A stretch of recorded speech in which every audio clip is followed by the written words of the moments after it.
Welcome back to the studio. As you all are watching me paint, we are going to talk about artist statements and artist biographies.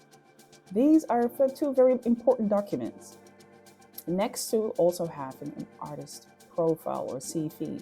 Why do you find so many people researching and searching for what and how to construct these?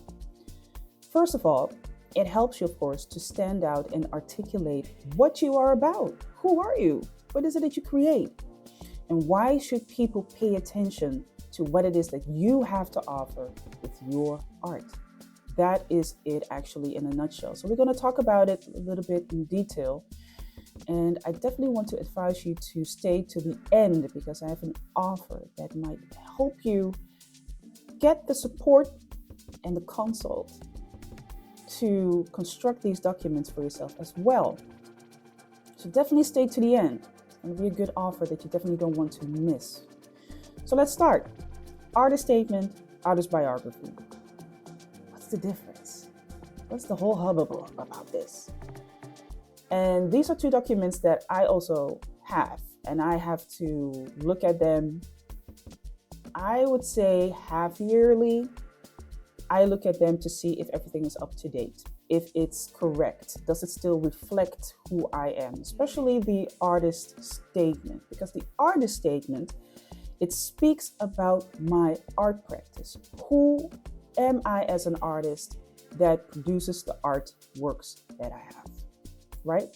Your art practice is basically a philosophy, the merit that your work is based on. And you are looking at different elements.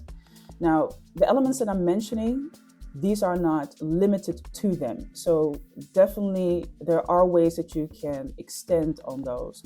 But it's important to understand that when you construct an artist statement or an artist biography, you want to keep them concise. And you do want to look into ways where you describe your work in a way that is compatible into what is considered to be art jargon. Now, if you're starting out, you might not really be in the field of it, but I do want you to do some researches. There are a lot of examples that you can find online. Maybe you have been to some openings, expositions, and when you read people's artist statements, it's always jargon in there that you're like, whoa, that sounds hefty. Well, it doesn't have to be that hefty. But I do want you to already get acquainted into having a particular jargon that reflects your understanding and your capability, your expertise as being a contemporary artist. I do want you to think about that already. But let's just keep it to the elements that I already want you to think about. These are elements that you definitely just need to have in your artist statements whatsoever, right? And these are, of course, everything that deals with your art practice. So first of all, what do you consider to be your art practice? Meaning your philosophy, the merit. What is it based on? Is it based on you painting about the everyday life of people from the African diaspora in the Western world? Because that is mine. That is the merit. That is the perspective that I take on that.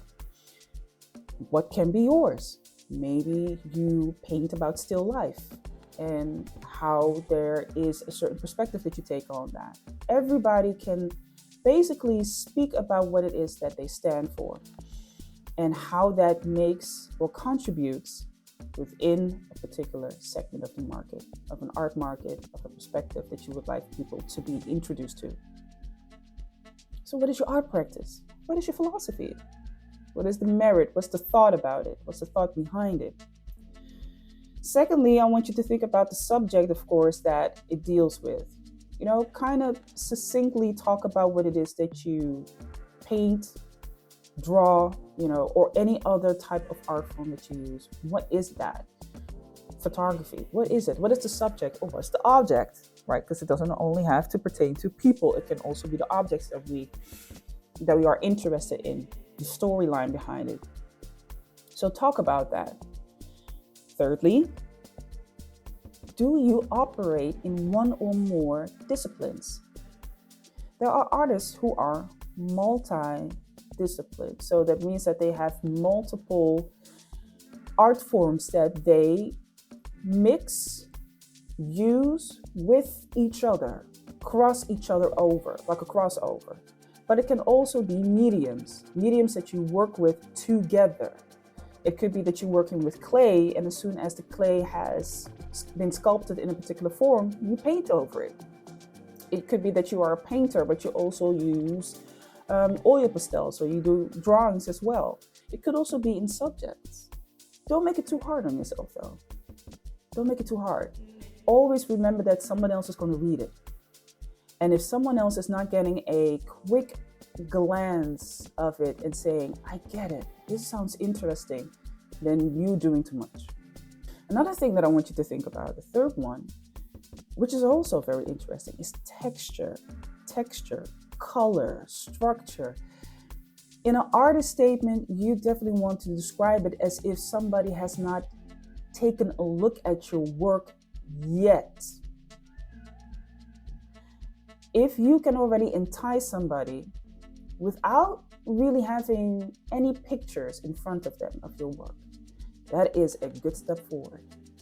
It's a really good step forward, because it already allows someone to also explain the story and use the story for their public as you are applying to an open call or you want to submit a project. It makes sense. So talking about texture, about the color, about the structure, it deepens your understanding of your work. It deepens the interest of why people should look at your work. And that's very important in that, because everybody works with color, everybody works with structure, everybody works with a particular texture.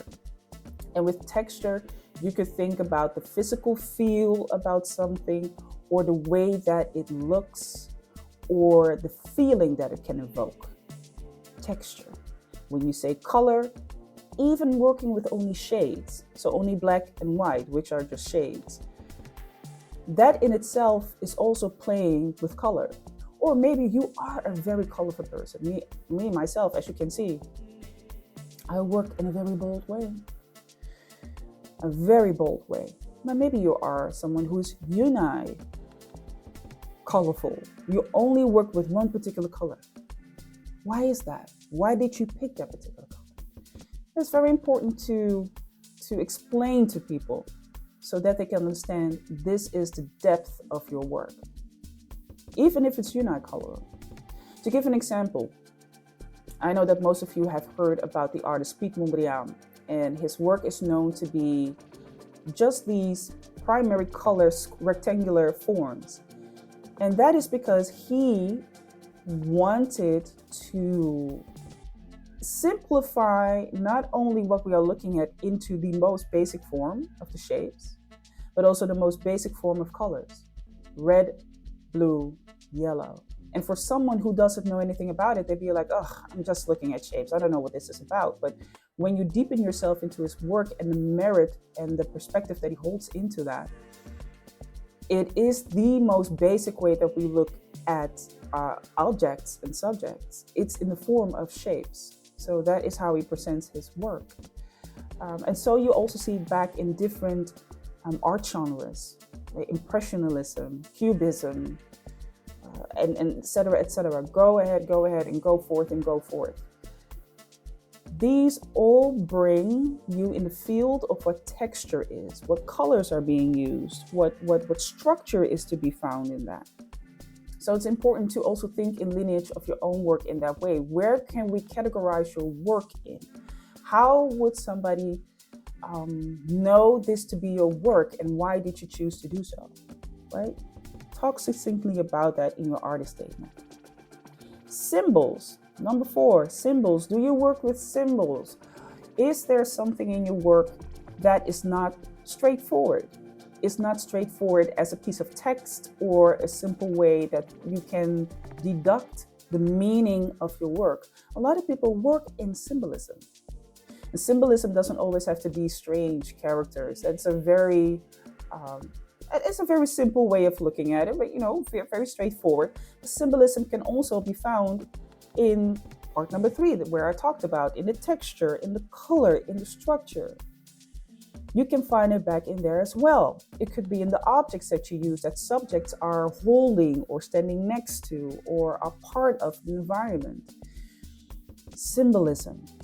If they would have never seen your work and they only get to hear about your artist statement, they get to read your artist statement, would they be able to imagine it? There's where you come to play, right? That's where you come to play with the symbolism. Last but not least, inspirations. What is it that you are inspired by? And that is, of course, different for each and every single artist. I would advise you to really keep it to those things that are pertaining to your art practice and not so much to the people or other artists that you are inspired by. Because that is a pretty easy thing to do, but it doesn't really tell who you are. And people are interested in you. You should be putting yourself forward. That's okay. And that's also the purpose, of course, of an artist statement. You putting yourself forward. What are you inspired by? And explain how that connects to the subject, the philosophy, and or maybe the texture and the color or the structure. How does it translate itself on the medium that you're working with? On, right? What are your inspirations? Now, like I already said in the beginning, stick around, because at the end of this video, I definitely have an offer that really could help you to get you on your way to create your own artist statement and biography. All right. If you desire to get some guidance into that, stick around. Let's go to the second part. Artist biography, that is who you are. Here you get to talk about you, right? And you speak about it in the third person. So it is as if someone else is speaking about you. So let's say John Doe is a multidisciplinary artist who is an autodidact. And he was born in 1953, somewhere in a place on this earth, yada, yada, yada, yada. So that is actually how you start with explaining who you are. Now, we don't need to know how many brothers and sisters you got. We don't need to know what you like for your food and what your interests and your hobbies are. Please keep it to the art, the art aspect of it. You can, of course, talk about your background. Where did your interest in art start? Even when you are an autodidact, you can talk about where your interest started. If you're somebody who has been classically trained, where have you classically been trained and why did you pick that particular institute or school to educate yourself? You talk about the focus that you have as an artist and what your goals are and your mission, right? What do you stand for and what is it that you want people to see or hear or know about you and your work? Now, lastly, you also have, of course, the CFI, curriculum vitae, but that explains itself. Here you list all of the places where you've had a considerable contribution to being part of an exhibition. Maybe you organized an exhibition, maybe you were part of a group exhibition, publications, interviews, press. Mention it in your CV. Sometimes the smallest contributions can really help you get forward, especially if you don't have that much experience. But I would say focus on the ones that really had a good contribution in your life, that make a difference, right? That just make that extra difference to say, hey, I've done something here. Think about that. So with all of this, I know that you are ready to get started. I know that you are like, you know what? I really can use this as a guideline. And here's the offer that I have for you. There are 2 ways that you can get started into this. And one of the ways is that I have a template in my Patreon. You have to become a member in the Patreon, a premium member, to get a template. You can download this and you can get started. It will help you along the way to do that. Now, I also want to offer you very special prompt that you can use for ChatGTP, because ChatGTP can actually help you along the way. But you have to start with something first. I have a prompt that you can use. You can tweak it a little bit, and it's there for you to use in my Patreon. Right? If you haven't been part of the Patreon yet, the link is in my bio here on the YouTube platform. Get to it. If there is something that you're like, well, you know what, I need a little bit of personal assistance in here, you can book a consultancy session with me. For that, you can also go to the link in my bio, the link tree, and there you will find a tab. It says consultancy. Click on it, and it will explain itself. You will have a possibility to book some time with me, and we can go over a couple of things. We can start out a plan, and I can look over your shoulders to see if everything is going well, yes or no.